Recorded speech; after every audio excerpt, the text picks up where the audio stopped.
नमस्कार मित्रांनो, सुस्वागतम लक्ष्मीच्या पावलांनी या मालिकेच्या आजच्या भागामध्ये. आता सर्व काही होळीचा कार्यक्रम झाल्यानंतर अद्वैत बाहेर एकटाच बसलेला असतो आणि तो कलाबद्दल आता सर्व आत्तापर्यंत घडलेल्या प्रत्येक गोष्टीचा विचार करत असतो. कला या घरामध्ये जेव्हापासून आली तेव्हा काय काय असं गोष्टी चांगल्या घडल्यात आणि वाईट घडल्यात, आणि जेव्हा तो आता कलाच्या गळ्यामध्ये ते मंगळसूत्र घालत असतो ते क्षण सुद्धा आता अद्वैतच्या डोळ्यासमोर येत. आणि तेव्हा वटपौर्णिमेच्या दिवशी तो मंगळसूत्र कलाच्या गळ्यामध्ये आपल्या हाताने घालतो आबांच्या सांगण्यावरून.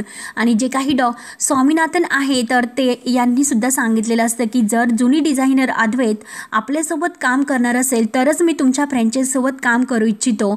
चांदेकरांसोबत मला काम करण्यासाठी कोणताही इंटरेस्ट नाही. जर कला हे काम करत असेल, ह्या डिझाईन बनवत असेल तरच मी तुमच्याबरोबर ही डील फायनल करतो. आणि एकदा मात्र मंगळगौरीच्या कार्यक्रमाच्या दिवशी कला खूप रागवलेली असते अद्वैतवर. पाहिजे तेव्हा बायको म्हणून मिरवायचं आणि पूजेच्या दिवशी मात्र सर्वांसमोर माझा अपमान करायचा, त्यामुळे आज मात्र मलाही तुमच्यासोबत पूजा नाही करायची. हे सर्व काही आता कला म्हणलेले असते, त्यामुळे आबांना त्याचा किती त्रास झालेला असतो. हे सगळं काही आत्तापर्यंतचे क्षण जेव्हापासून कला लग्न होऊन या घरामध्ये आली तेव्हापासूनचे क्षण अद्वैतला आठवत असतात. अद्वैतने कलाला घराच्या बाहेर काढलेलं असतं तेव्हा मात्र आता चांदेकरांच्या एका शोरूमला आग लागलेली असते. तर तेव्हा आबा म्हणलेले असतात की या म्हणजे घरच्या लक्ष्मीला घराच्या बाहेर काढलं, याच घटनेला हेच कारण पुष्कळ आहे. आणि जेव्हा मात्र आता शिवरात्रीच्या दिवशी सर्वजण आता शिवाच्या मंदिरात गेलेले असतात आणि तेथे सुद्धा जो काही महादेवाचा हार आहे तो कला आणि अद्वैत या दोघांच्या गळ्यामध्ये पडलेला असतो. गुरुजींनी जे काही सांगितलेलं आहे ते सुद्धा अद्वैतला आठवतं. आणि आज मात्र होळीच्या दिवशी सुद्धा तोच चमत्कार घडला की कलाला पूजेला बसवायचं नसतं आणि तो मळवट सुद्धा तिला स्वतःच्या हाताने भरून घ्यायचा नसतो. तरीसुद्धा आता योगायोगाने मात्र देवी आईच्या कृपेने तिचा तो मळवट भरला जातो. म्हणजे हे जे काही आहे ते सर्व चमत्कार आहेत. तेव्हा या सर्वाचा विचार करून अद्वैत विचार करतो की आई जे काही सांगते ते 100% अगदी बरोबर आहे. आणि खरे जे काही करत असते ते कधी मला पटतं, कधी ते नाही पटत. या बाबतीत तर मी क्लिअरली विचार करू शकतो आणि क्लिअरली आहे सुद्धा. परंतु आबांचं काय, म्हणजे आबा जे काही सांगतात हे सर्व तसे संकेत असेल. मी काय असा निर्णय घेऊ शकतो. एका क्षणी मी विचार केला तर असं वाटतं की ह्या नात्याला एक चान्स द्यायला हवा. आई जे म्हणते ते सुद्धा मला पटतंय. नक्की मी काय करू. त्यानंतर आता इकडे आबांनी सरोजला जे काही सांगितलेले असते त्यावरून आता सरोज लगेच म्हणते की जर स्वतःच्या मुलाचं आयुष्य डोळ्यासमोर उद्ध्वस्त होत असेल तर मी फक्त ते बघतच उभं राहायचं. मी आजपर्यंत असं कधीही वागले नव्हते कारण त्यात माझ्या मुलाचा कुठेही संबंध नव्हता. परंतु आज मात्र माझा मुलगा येथे जे काही त्याच्यावर आलेला आहे त्याच्यात अडकला तो. त्यामुळे आता आणि त्याचा जर मी विचार करत असेल, तो जर यामध्ये अडकला असेल तर मी चुकीचं असं काही वागत नाही. मग मी चुकीचं कसं ठरू शकते तुम्हीच सांगा आबा. तुम्ही एकदा स्वतःची विचार करा की तुमच्या इच्छे खातीर त्याने आता त्या कलाशी लग्न केलं. सगळ्या प्रथेंचा मान ठेवण्यासाठी त्या भिकारड्या मुलीबरोबर विधी सुद्धा करतो. हे सगळं काही अगदी त्याच्या पाठीशी असताना आपण त्याचा विचार करतोय का, त्याच्या मनाचा विचार करतोय का. लग्न झालंय म्हणून त्याच्या गळ्यामध्ये फुलांचा हार पडला का ना, त्याच्या पाठीवर कोणतं लोढणं आलेलं आहे हा आपण कोणताही विचार नाही केला. त्याच्या मनाप्रमाणे त्याचंही लग्न झालेलं आहे. तो तिला त्याची बायको मानतो का आणि ती मुलगी चांदेकरांची सून म्हणून योग्य आहे का, या सगळ्याचं उत्तर आहे का, नाही ना. आणि जर अद्वैतचं लग्न दुसऱ्या एखाद्या मुलीशी झालं असतं तर मात्र त्याने सुखाचा संसार केला असता. पण नाही, सगळं काही उद्ध्वस्त झाला. तेव्हा आबा मात्र शांत असतात. तर सरोज म्हणते की बोला ना आबा, आता का गप्प आहात बरं तुम्ही. तेव्हा आता आबा म्हणतात की हे बघ सरोज, मला असं वाटतं तू जो काही विचार करते ना तो चुकीचा विचार कर. तू मात्र जी काही जबरदस्ती करते, अगदी जबरदस्तीने स्वतःचं मत त्याच्यावर लादण्याचा प्रयत्न करते. भलेही ते रडत आणि कढत संसार हा टिकवण्याचा प्रयत्न करतात, संसार करतात. तू मात्र कशात त्यांच्या संसारामध्ये अडथळामधून येते आणि आडी निर्माण करते. त्या दोघांचा संसार होतोय, त्यांना संसार करून दे, त्यांच्यामध्ये आडकाठी घालू नको. अगं अद्वैतचा निर्णय घेऊन दे. तेव्हा मात्र आता सरोज म्हणते की हे बघा, ते दोघंही एकमेकांसाठी योग्य नाही हेच खरं आहे. तेव्हा आता आबा जीव तोडून सांगतात की अगं सरोज, तुला अंबाबाईने जे काही कौल दिले ते सुद्धा कौल कळत नाही का ते खरे आहेत म्हणून. तेव्हा आता सरोज म्हणते की हे बघा, अंबाबाईंनी जर कौल दिला तर संसार हा सुखाचा होतो. आबा तुमचं असं म्हणणं आहे म्हणजे हे बघा, दोघांमध्ये अगदी सारखेपणा आणि कम्फर्टेबिलिटी नसेल तर मात्र संसार सुखाचा होत नाही, हा माझा अनुभव आहे. आमच्या दोघांमध्ये सुद्धा तेच घडलं, कारण अद्वैतचे वडील आणि मी कधीही एकमेकांसाठी असे पूरक आणि एकमेकांमध्ये साम्य नव्हतं. आणि मग आमचा संसार मोडला. तेव्हा आता आबा म्हणतात की हे बघ सरोज, तुमचा संसार मोडला यासाठी एक वेगळं कारण आहे. तेव्हा मात्र आता अद्वैत एकटाच बाहेर बसलेला असतो आणि तेवढ्यात तेथे कला येते. कला म्हणते की अरे चांदेकर. तेव्हा अद्वैत म्हणतो की काय, तू कशाला आली माझ्या मागे बाहेर. अद्वैत हा धुरामध्ये बसलेला असतो तर कला म्हणते की अरे तू किती धुरामध्ये बसलास, तुला त्याचा त्रास होईल, चल बरं आतमध्ये. म्हणून ती आता अद्वैतच्या हाताला धरायला लागते. तर अद्वैत रागाने म्हणतो की काय ग खरे, मी लहान आहे का, तुला लहान वाटतोस का, मला कळत नाही का. तेव्हा आता कला म्हणते की हो तू नाही लहान मुलासारखे, परंतु आता मात्र तू जे काही वागतो ते अगदी लहान मुलासारखे वागतो. त्यामुळे चांदेकर प्लीज ऐकून घे. अरे तुला अस्थमीचा त्रास आहे, त्यामुळे तुला धुराचा आणखीन त्रास होईल, तू आतमध्ये चल. आणि अद्वैत अगदी त्या होळीच्या धुरामध्ये बसलेला असतो आणि अद्वैतला आता ठसका लागायला सुरुवात होते, तो खोकतो. त्यावरती आता लगेच कला म्हणते की बघ ना, अरे मी तुला सांगत होते. आणि ती आता अद्वैतच्या हाताला धरते आणि त्याला आतमध्ये घेऊनच जाते. त्यानंतर आता इकडे सरोज आबांना विचारते की आमचा संसार मोडण्याचं तुमच्या मध्ये काय कारण होतं. तेव्हा आबा सुद्धा वैतागून म्हणतात की सरोज हे बघ, आता जे काही सुरू आहे तर तो मुद्दा तुमच्या संसाराचा नाही, कला आणि अद्वैत यांच्या संसाराचा मुद्दा आहे. माझ्या आतील आवाज मला सांगतो. आणि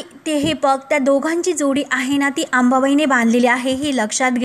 अंबाबाई प्रत्येक वेळी जे काही संकट येत असताना त्याचा संकेत आपल्याला देत असते, हे लक्षात घे. आणि एक गोष्ट अजून सुद्धा लक्षात घे की ह्या पोरीमुळे आपण अनेक असे संकटातून वाचलेलो आहोत. आणि हे बघ सरोज, तुला आठवते का आपल्या पिढीला एकदा आग लागली होती आणि जेव्हा मात्र कलाने त्या क्षणी आपल्या घरामध्ये पाऊल ठेवले तेव्हा मात्र ती आग आपोआप विझली होती. आणि हे बघ अद्वैतला कला स्वतः जेव्हा त्याला दम्याचा अटॅक आला होता तेव्हा कला त्याला स्वतःहून अगदी हॉस्पिटलला घेऊन गेली होती आणि कलाही त्याच्या सोबत होती. अंबाबाईने प्रत्येक वेळेस तिला उभं केलेलं आहे याचा एकदा विचार कर. त्यामुळे तू जे काही संकेत आहे ना त्यांना असं डावलू नको, त्यांचा आदर कर. तेव्हा मात्र आता सरोज म्हणते की हे बघा आबा, तुम्हाला त्या मुलीतील 4 गोष्टी चांगल्या दिसतात, तशा सुद्धा मला तिच्या चुकीच्याच काही गोष्टी दिसतात. आणि राहिला प्रश्न आपल्या चांदेकरांचा आणि त्यांच्यावर असणाऱ्या अंबाबाईच्या आशीर्वादाचा. परंतु अंबाबाईचा आशीर्वाद कायम आपल्यावर घरावर तर आहे आणि त्यासाठी कोणत्या कलाकाराची गरज आहे असं मला नाही वाटत. त्यामुळे मी तुम्हाला जरा स्पष्ट सांगते की अद्वैत माझा मुलगा आहे,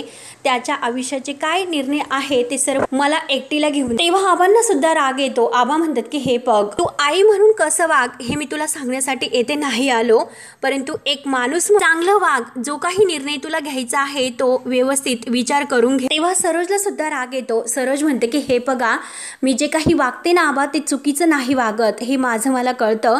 माझ्या संसाराची जी काही वाट लागलेली आहे त्यामुळे माझ्या मुलाच्या संसाराची वाट लागायला नको. तेव्हा आता लगेच आबांना सुद्धा राग रागानेच म्हणतात की काय ग सरोज, मी तुला इतकं समजावतो तरी सुद्धा परत तेच बोलते. इतक्या गोडी आणि गुलाबाने मी तुला समजावतो तरी सुद्धा तुला नाही समजत का. आणि हे बघ, तू जे काही करते ना तुझ्या अशा वागण्यामुळे तू त्याच्या संसाराचं वाटोळं करते आणि जर तू असं केलं तर अशाने एकही संसार या घरामध्ये सुखाचा नाही होणार. त्यामुळे मी तुला जे काही सांगतो आणि मी जे काही म्हणतो तेच तुला ऐकावं लागेल. जे काही या घरामध्ये होईल ते माझ्या म्हणण्याप्रमाणेच होईल, परंतु एक आई म्हणून तुला काय करायचं आणि काय ठरवायचं हे तुझे तू बघ, मला काही सांगू नको. परंतु एक गोष्ट अजून सुद्धा मी तुला सांगतो की कलाला मात्र तू डावलू नको. त्यावर आता सरोजचा राग तर पूर्णपणे कलावरच असतो आणि ती म्हणते की आबा हे बघा, मी तुम्हाला शेवटचं सांगते, त्या मुलीला डावलल्याशिवाय मी दुसरं काही नाही करू शकत. तेव्हा आबा इतकं तळमळीने सांगतात आणि परत सरोजला म्हणतात की अगं सरोज, मी तुला इतकं तळमळीने सांगतो, ती तळमळ सुद्धा तुला नाही कळत का. तेव्हा आता सरोज म्हणते की हे बघा आबा, तुमच्याशी खोटं नाही वागणार. आतापर्यंत मात्र मी तुमच्याशी जसं काही वागत आले अगदी तसंच वागन आणि तिच्याशी सुद्धा तसेच वागेन. तुम्हाला बरं वाटावं म्हणून मी स्वतःला नाही बदलू शकत. तेव्हा आता सरोज सुद्धा अगदी ठणकावून हा निर्णय देते. परंतु आबा म्हणतात की सरोज, एक गोष्ट लक्षात ठेव, तुझ्या अशा वागण्याने सरोज हे घर बर्बाद होईल आणि तुला आत्ता जे काही मी बोलतो ना तुला ते नाही कळणार, परंतु हे जे काही बोलतो ते तुला फार आणि फार इतकं महागात पडेल. आबांना आता खूप त्रास होत असतो आणि ते अंबाबाईला म्हणतात की अंबाबाई, आम्हाला दोघांना सुद्धा माफ कर. तेव्हा आबा आता आपल्या रूम मध्ये निघून जातात. त्यानंतर आता अद्वैतला खूप ठसका येत असतो आणि कलाही त्याला सावकाश आता रूम मध्ये घेऊन येते आणि त्याला हळूच सावकाश पाणी घे, त्याची खूप काळजी घेत असते. आणि अरे किती त्रास, स्वतःला काय इतका त्रास करून घेतो आणि किती हट्टी आहेस, इतका स्वतःला त्रास होतो तरी सुद्धा तू ऐकत नाहीस. आणि आता शांत झोप. तेव्हा आता अद्वैत रागाने म्हणतो की हे बघ, तुझ्या सांगण्यावरून मी आता काही नाही करणार. त्यावरती आता कला म्हणते की हो, तू माझ्या सांगण्यावरून काहीच करू नको, परंतु नॉर्मल जी माणसं असतात ती रात्री झोपतात. अरे म्हणून तरी झोपशील का? तेव्हा आता अद्वैत लगेच कलाचे ऐकतो आणि आता तो आपलं जे काही कपडे असते ते घेतो झोपायला आणि झोपतो.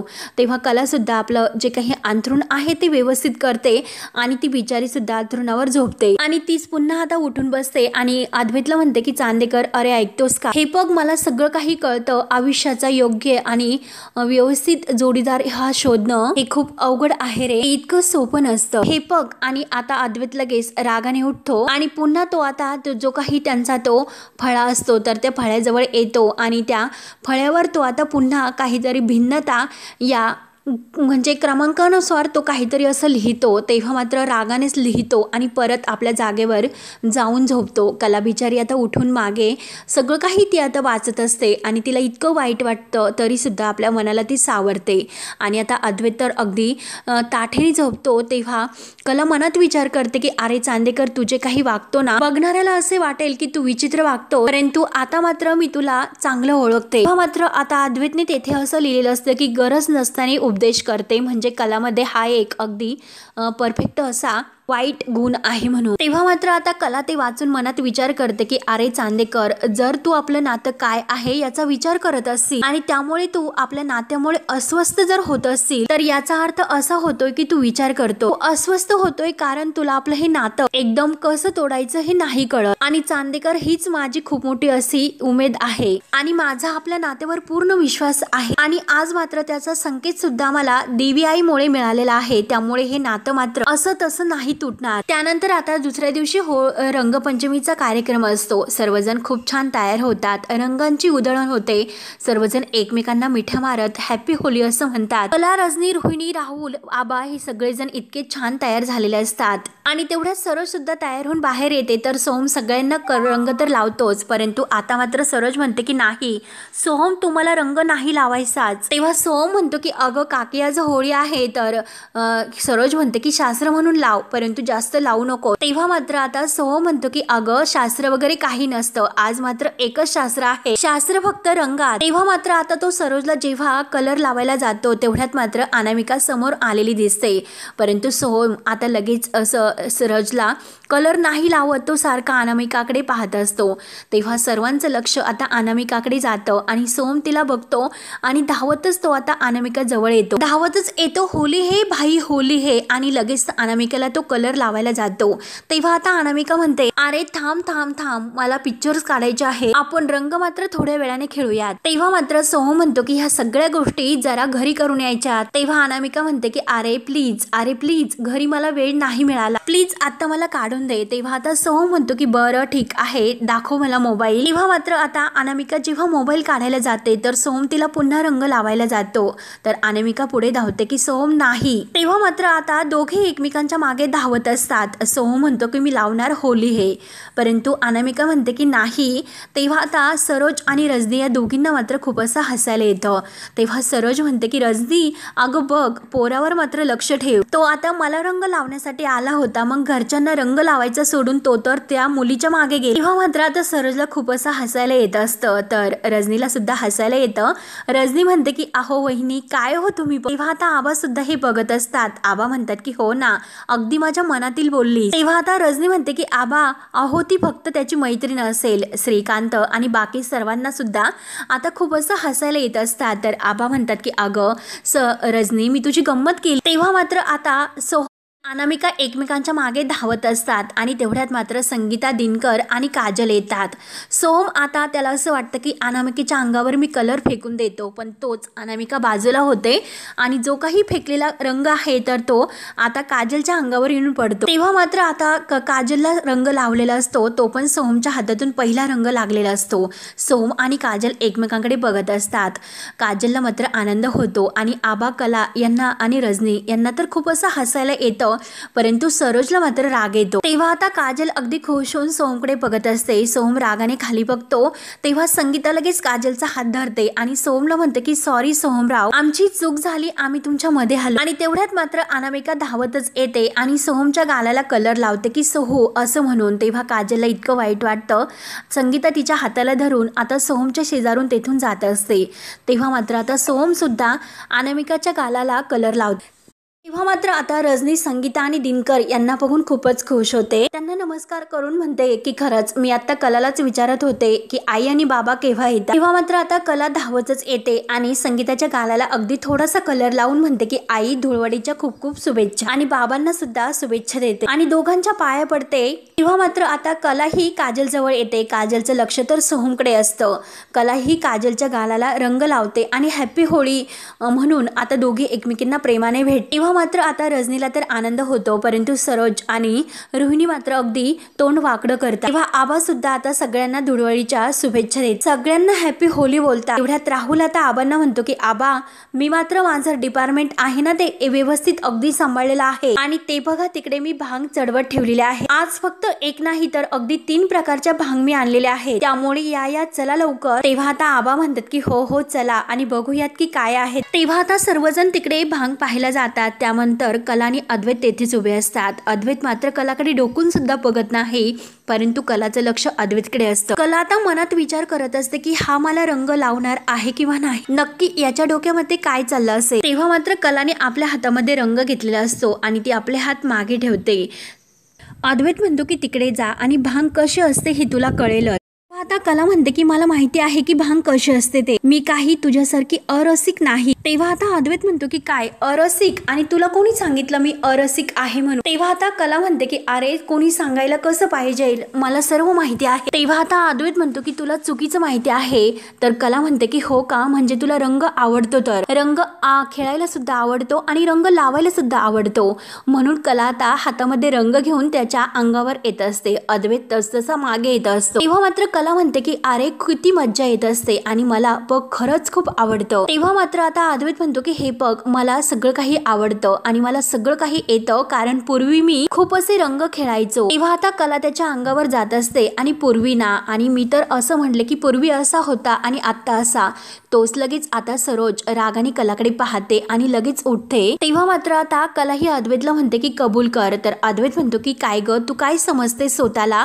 तर अद्वैत आता तेथे सोप्यावर खुर्चीवर बसतो। अद्वैत तिला विचारतो की तू स्वतःला काय समजतेस। तर कला म्हणते की रसिक, कारण मला रंग खेळायला आवडतो आणि रंग खेळायला मला अगोदर सुद्धा आवडायचा आणि आता सुद्धा आवडतो। तेव्हा आता अद्वैत रागाने म्हणतो की मग मी काय करू, आणि मला सुद्धा रंग खेळायला आवडतो, परंतु रंग कोणी लावायचा मला हा चॉईस माझा असतो, आणि तू मात्र असं समजू नको की मी रंग तुझ्याकडून लावून घेईल। तेव्हा आता सरोज या दोघांकडे अगदी बारीक लक्ष ठेवून त्यांचं ऐकत असते। तिला आता कलाचे या वागण्याचा खूप असा राग येत असतो। तेव्हा आता कला ही त्याच्याकडे बघत असते आणि बोलला हा चांदेकर, याचं आता सुरू झालं मी माझं। तेव्हा कला आता मनात हा विचार करत असते। तर अद्वैत लगेच तिला विचारतो की काय ग काय झालं, तू का गप्प झाली। तेव्हा आता कला म्हणते की शब्दांपेक्षा कृतीवर जास्त लक्ष देते, आणि तेवढ्यात ती लगेच अद्वैतच्या तोंडाला रंग लावायला जाते। तर अद्वैत लगेच मागे जाऊन ओरडतो। तेव्हा कला ही पुन्हा त्याच्यावर ओरडते आणि त्याला तोंड वाकडं करून म्हणते की बघितलंस का, आणि तू तर म्हणतो की मला रंग खेळायला आवडतोस। तेव्हा आता अद्वैत म्हणतो की हो मला रंग आवडतो, परंतु तुझ्यासारखं असं रंग उधळायला नाही आवडत। तेव्हा कला म्हणते की चांदेकर, अरे रंग हे उगाच उधळायचे नसतात, एकमेकांच्या रंगामध्ये रंगून जायचं असतं मनसोक्त, आणि तेव्हा तुझा रंग आणि माझा रंग असं काही वेगळा नसतो, सगळा रंग मात्र एक होतो, आणि ते तुला काय कळणार बरं। तेव्हा आता अद्वैत लगेच उठतो आणि अद्वैत म्हणतो की मला काय कळणार, म्हणजे तू कधी मला रंग लावला। तेव्हा आता अद्वैत लगेच आता असं म्हटल्यानंतर कला लगेच पटकन त्याच्या गालाला रंग लावते आणि हे बघ आत्ता लावलास। तेव्हा आता सरोजला खूप राग येतो। तेव्हा अद्वैतला असं वाटतं की त्या टेबलवर रंग आहे आणि तो घ्यायला जातो, परंतु तेथे रंग नसतो, आणि तो कलाला म्हणतो की आता इथे रंग नाही म्हणून तू वाचलीस, आणि काय ग तू खरंच किती शहाणी आहेस, तुला फक्त इतरांना डॉमिनेट करता येतो। कला मात्र आता खूप हसत असते। तेव्हा अद्वैत मात्र आता कलावर खूप असा ओरडत असतो, त्याची इतकी चिडचिड होत असते, आणि तेवढ्यात कलाचं लक्ष आता सरोजकडे जातं आणि ती सरोजकडे एकटक पाहत असते। तेव्हा अद्वैत लगेच बाजूला जातो आणि लगेच सरोज आता कलाकडे रागाने बघत असते, आणि कला ही आता हसूनच सरोजकडे पाहते। त्यानंतर आता आबा हे सगळे सगळ्यांना म्हणतो की चला आता आपण भांग पिऊयात। राहुल, श्रीकांत, आबा, रजनी आणि रोहिणी सगळेजण भांग प्यायला घेतात आणि दिनकर सुद्धा, संगीता आणि काजल सुद्धा भांग पितात। संगीता आणि दिनकर एकमेकांना खुणावत असतात। तेव्हा मात्र आबा भांग पिता पिता श्रीकांतला म्हणतात की अरे आपण कोल्हापूरकर आणि आपण जर भांग नाही पिलो काय मज्जा बरं। तेव्हा आता कला सुद्धा आपल्या हातामध्ये पिवळा रंग घेते आणि त्या सगळ्यांसोबत ती रंग खेळत असते। तेवढ्यात अद्वैतचं लक्ष जातं। अद्वैत भांग पिता पिता कलाला म्हणतो की पिवळा आणि पिवळा रंग कोण लावतो बरं। तेव्हा आता कला म्हणते की हो रंगपंचमीला रंग लावता, हा वेगळा रंग तो वेगळा रंग असं नाही करत, तुझं आपलं काहीतरी वेगळंच असतं। तेव्हा अद्वैत म्हणतो की तरी सुद्धा त्यात एक चॉईस असतो। तेव्हा आता कला म्हणते की हो ना, सांग मग तुझी काय अशी वेगळ्या रंगाची चॉईस आहे। तेव्हा मात्र आता अद्वैत म्हणतो की लाल रंग रंगपंचमीमधील अगदी सर्वात जास्त स्टँडर्ड आणि युनिक असा रंग आहे, त्याच्याशिवाय रंगपंचमी ही स्टार्ट होत नसते। तेव्हा मात्र आता कला सगळे रंग एकत्र मिक्स करत असते आणि अद्वैत बरोबर ती गप्पा करत असते आणि तेवढ्यात तिचं ते काम सुरू असतं। तेव्हा अद्वैत तिच्याकडे बघतो आणि काय असं विचार आणि ती अद्वैतकडे एकटक बघून हसत असते। तर अद्वैत म्हणतो की काय झालं, असे हसतेस का, अगं सांग ना तुला पटत नाही, हाच आपल्यातील फरक आहे। तेव्हा आता कला म्हणते की तरीच म्हटलं की मी अजून फरक का शोधला नाही म्हणून। तेव्हा आता अद्वैत म्हणतो की हो ना, फरक तर आहेच दोघांमध्ये, म्हणूनच तुला बोलतो आणि तू मात्र का हसतेस, तुला तर पिवळा रंग आवडतो आणि मला लाल रंग आवडतो। तेव्हा आता कला म्हणते की बरं ठीक आहे, तुझा लाल रंग बाजूला राहून दे आणि माझा पिवळाही राहून दे। आणि तिने तो मिक्स केलेला जो रंग आहे तर तो घेते आणि विचारते की सांग बरं तुला हा रंग कसा वाटतो। तेव्हा अद्वैत म्हणतो की वाव, नाईट शेड आणि कलर तर असा असायला हवा। तेव्हा आता कला म्हणते की चांदेकर मी तुला तेच सांगण्याचा प्रयत्न करते, अरे तुझं आणि माझं असं काही नाही, जे काही आहे ते आपलं आहे बघ, माझा पिवळा रंग आणि तुझा लाल रंग आणि आता मात्र तो पिवळा आणि लाल मी एकत्र केला तर तो रंग किती सुंदर झाला बरं। तेव्हा आता लगेच अद्वैत म्हणतो की गप, तू उगाच काही तत्वज्ञान सांगू नको आणि फालतू काही अगदी जोडू नको आणि तुला त्यातील काही समजतेस का। तेव्हा कला म्हणते की अरे त्यातील तुला काही कळत नाही, त्यात मी काय करू, आणि हे बघ मी तुला तेच सांगण्याचा प्रयत्न करते, दोन रंग जर एकत्र आले तर एकदम असा छान रंग होतो। तेव्हा आता अद्वैत म्हणतो की गप्प बस आणि आता तू इंद्रधनुष्याचं सुद्धा उदाहरण देशील टिपिकल सारखं। तेव्हा कला म्हणते की मी काही टिपिकल नाही, तू अगदी टिपिकल बोललास आणि खरं तर तू रसिक होऊ शकतो। तेव्हा अद्वैत म्हणतो की हो मी रसिकच आहे आणि जर तू रसिक असता तर आतापर्यंत रंग लावला असता। तर अद्वैत म्हणतो की मला लावता येत नाही का, मी तुला आता इतका रंग लावतो की तुला कोणीही ओळखणार नाही की नक्की तू कोण आहे ते। म्हणून अद्वैत आता कलाच्या मागे धावत असतो। कला नाही नाही करून पुढे पळत असते आणि तेवढ्यात मात्र आता नयनाचा एक प्लॅन असतो, कारण कलाची जिरवण्यासाठी तिने मात्र आता लाल रंगामध्ये मिर्च पावडर काढून आणलेली असते, कारण तिला ती कलाला लावायची असते आणि कलाची जिरवण्यासाठी। तेव्हा आता नयनाला बघून रोहिणी लगेच आता नयनाजवळ येते आणि रोहिणी मागून येऊन तिच्या पाठीत मारते। तेव्हा नयना खूपच घाबरते आणि मागे वळून बघते आणि म्हणते की तुम्ही आहात तर। तेव्हा तिच्या जीवात जीव येतो आणि म्हणते की खसलं, खरंच मी किती घाबरले ओ मा। तेव्हा आता लगेच रोहिणी म्हणते की अगं मी असो किंवा दुसरं कोणी असो, त्यात म्हणजे इतकं घाबरण्यासारखं काय आहे। तेव्हा आता नयना म्हणते की कारण आज मात्र मी त्या कलाला चांगला धडा शिकवणार आहे। तेव्हा मात्र आता जे काही तिने ते ताट आणलेले असते तर ती रोहिणीला दाखवते। रोहिणी म्हणते की हे काय, हे तर ताट आहे आणि त्यात रंग आहे। तेव्हा नयना म्हणते की मॉम इन लॉ, अहो हा लाल रंग नाही, यात म्हणजे लाल रंग कमी आणि लाल मिरची जास्त आहे आणि आज मात्र मी तो कलाच्या चेहऱ्यावर फासणार आहे। माझे सगळे काही प्लॅन ती कला धुळीस मिळवत असते। आता तुम्ही बघतच राहा की आजच्या धुळवडीला मी कशी तिची वाट लावते ते। तेव्हा आता नयनाचं हे बोलणं ऐकून रोहिणी म्हणते की अगं नयना तू मूर्ख आहेस का जरा, अगं तू किती प्लॅनिंग केलं, म्हणजे लाल रंगाच्या ऐवजी तू मिरची ठेवली आणि हे जर काही तो तमाशा झाला ना तर तो आमच्यावर सुद्धा शेकेल। तेव्हा नयना म्हणते की don't worry mom in law, अहो काही कोणाला नाही होणार। तेव्हा आता रोहिणी नयनावरच चिडते। नयनाला म्हणते की तू आणि राहुल दोघेही मूर्ख आहात, मला ना विचारता तू इतकं फालतू प्लॅनिंग का केलं। तेव्हा आता रोहिणी परत म्हणते की जाऊन दे, मी तर कुणासोबत बोलते आणि जाऊन दे, तू आता माती खाऊ नको, जे काही करायचं असेल अगदी चतुराईने कर। आणि आता रोहिणी लगेच बाजूला निघून जाते आणि तेवढ्यात मात्र आता नयना ही तेथे जातच असते, परंतु आता कला आणि अद्वैत एकमेकांच्या मागे धावत असतात आणि आता कला ही नयना जवळ येते आणि अद्वैत नयनाच्या इकडून येतो आणि कला ही नयनाच्या पलीकडून। आता नयना एकदम दोघांच्या मध्ये असते। तेव्हा मात्र आता होते तर काय, जेव्हा अद्वैत हा कलाचा हात धरतो आणि ते दोघेही बाजूला जातात आणि त्यांच्या धक्क्याने मात्र जे काही ते मिरचीने भरलेलं ताट आहे ते पूर्णपणे आता नयनाच्या अंगावर येतं। सर्व काही तिच्या तोंडावर ते कलर उडतो, म्हणजे ती मिरची पावडर। आणि आता नयनाला तर खूप मोठा धक्का बसतो। आता ती पूर्णपणे घाबरून जाते, कारण तिच्या चेहऱ्याची पूर्णपणे आग होणार असते।